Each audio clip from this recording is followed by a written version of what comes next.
session is we want to live, not just exist. Well, none of us will be living very long here if the climate crisis continues, and we were due to have a debate earlier on that topic. So Paul Murphy, TD, is going to talk about that amongst other things. So Paul Murphy.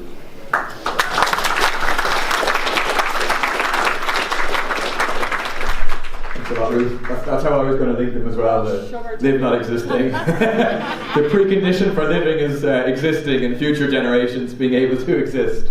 I think all of us felt the power today, for all of us who participated in the protest, of a united working class movement on the streets, tens of thousands of people, and we know that that has the power to defeat the government and to force them to pay the nurses. There's another set of protests which are gathering momentum right around the world, and they're the protests and strikes of school students. And those protests have been growing and growing to a stage that now over 300 cities have seen school student protests demanding action on climate change. At their biggest, they've seen 70,000 people out on the streets, 30,000 in Belgium, and tens of thousands in Australia, in Sweden, in Germany, in the Netherlands. There's expected to be major protests in Britain next week, and the protests in Ireland have been growing. And those protests started with the actions of one young woman that I presume most people here have heard of now at this stage, Greta Thunberg. She has a Facebook following of almost 200,000 people. And she started the school student strike herself, and then it spread across Sweden and then to other European countries and then out of Europe. And she's kind of getting invites these days to prestigious conferences. So she was in Davos, she was at the IPCC conference in Poland, and I think each time she's going to come and she's going to be like a radical side or give them a bit of credibility and a bit of cover. But each time she continues to speak truth to power. So when she was in Poland at the IPCC conference, she said for 25 years, countless people have come to the UN climate conferences begging our world leaders to stop emissions, and clearly that has not worked, as emissions are continuing to rise. So I will not beg the world leaders to care for our future. I will instead let them know change is coming, whether they like it or not. And that urgency and the recognition that we cannot ask them to do something about climate change, but we have to organise from change from below, I think is absolutely correct and absolutely essential for our understanding of what needs to be done. Because almost every single time a new report comes out about the state of the environment, about the state of what Marx called our second body, it's worse and worse every single time. So that the latest IPCC report, which came out in Poland, warned, and people would have seen the headlines, that we have 12 years to avoid global temperature rising by over 1.5 degrees Celsius. Once it goes over that, another half a degree Celsius would have absolutely devastating consequences. Sea levels would rise by about half a metre, which would affect 10 million people. 99% of all the coral in the world would be destroyed. A huge percentage of insects would be killed, which are essential for food production and so on. For example, the yield of wheat worldwide would drop by 17%, and with the consequences for that in terms of world hunger.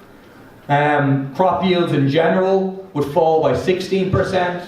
We know that humanity has already wiped out 83% of the world's mammals, and it would get worse in those situations.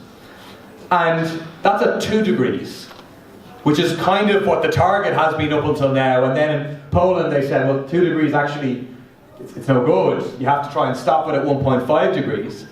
But what often doesn't come across in the papers is that the current level of commitments, the current level of promises of the world's governments would lead us to 3 degrees increase in climate change. And in terms of what's actually being done, as opposed to what's being committed, we're currently on track for 4 to 5 degrees increase in terms of global temperature. And the consequence of that, of 3 or 4 or 5 degrees, is absolutely, devastating. large parts of the world becoming uninhabitable, the struggle to exist in huge parts of the world that are currently populated becoming impossible for humans to continue. And all of that can be so scary, can be so daunting, and can be such a big challenge for people. That people can be forgiven for sometimes thinking, "Jeez, there's just nothing I can do about that. It's too big," and being paralysed by the scale of the problem. But actually, particularly in recent years, that hasn't been taking place. It's like the young people, the school students in particular, show that they're willing to take action, and their response to the urgency isn't to throw up their hands and stop. It's to mobilise again and again in a more and more radical fashion to demand that the radical change that is needed takes place. And the same is true in terms of the attitudes of ordinary people, of working class people. Because, again, there was a citizens' assembly in Ireland, just like there was on climate change, just like there was on repeal the 8th and abortion rights. And the same result was demonstrated, that the population are miles ahead of the politicians on these issues.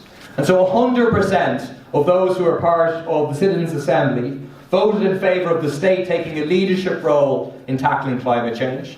92% voted in favour of prioritising investment in public transport over investment in road infrastructure. But the contrast, just like the contrast on repeal for a very long time, between the attitudes of ordinary people and the actions of young people in particular, with the action, or in reality inaction, of the government is completely striking.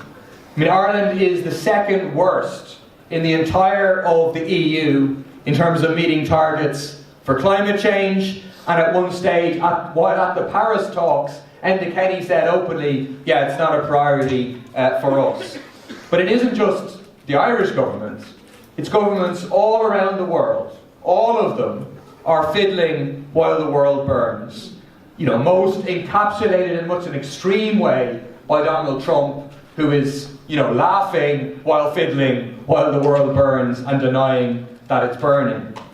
And so why is that taking place? Why are the politicians, the establishment politicians, so far behind the curve of the population as a whole and behind the science in terms of what's necessary?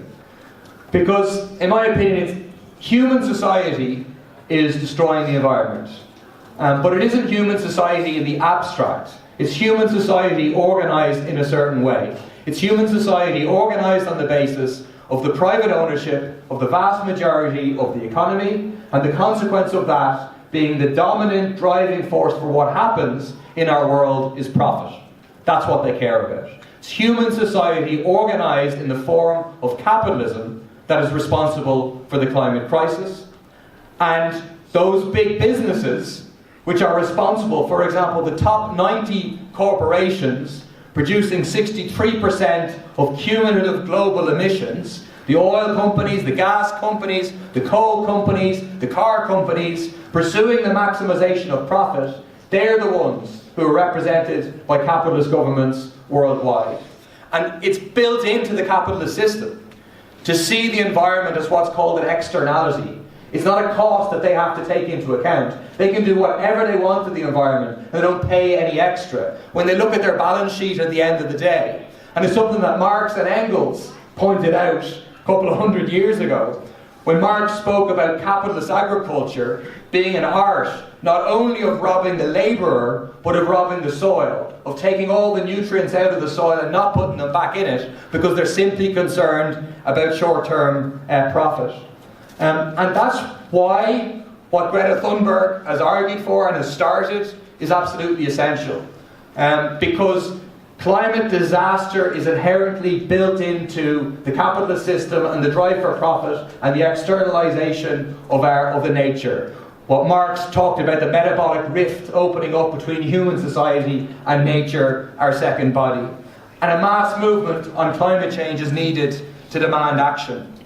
School students are leading the way. They've already had a significant impact. There's a funny story where the Flemish climate change minister was forced to resign because she said, after one of these school student protests, she said, "I know who is behind this movement, both at the Sunday demonstrations and the truants. I have been told that from state security. I can guarantee that I do not see ghosts alone, and that climate demonstrations are more than spontaneous actions of solidarity with our climate. So she claimed, I think she was claiming that like Putin was behind the climate change protests in Belgium. And she claimed to have been informed this by like MI5 or whoever in Belgium. And she was forced to admit under pressure that no such report was made by state security, and then she was forced to resign. So the school student strikes and school students' protests claimed their first head of a minister being forced to resign as a result of their protests. But that obviously has to be only just the start of it. The 15th of March has now been called as a day of global climate strike by school students. And school students in Dublin and in Cork have already started protesting on Fridays, but are building towards that day in, a month's time. And I think we have to do everything we can to make sure that message gets out to as many school students as possible, and those climate protests and climate strike of school students are as big as possible. And then we have to argue that others have to follow the lead of the school students. They can't be left to try and do this all by themselves. And we have to argue in particular that the power we saw today of the trade union movement has to also be mobilised on the issue of climate change.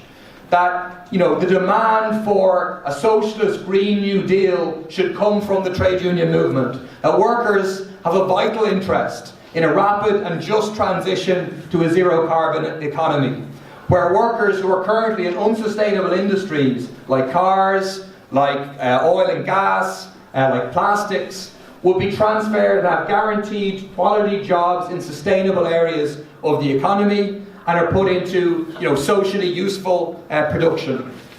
And the final point I'll make is that this movement that we absolutely have to build is not an option. We have to arm it, in my opinion, with an eco-socialist programme, which has to centrally be based on taking control of the economy out of the hands who just care about profit and into the democratic control of working class people, of the public.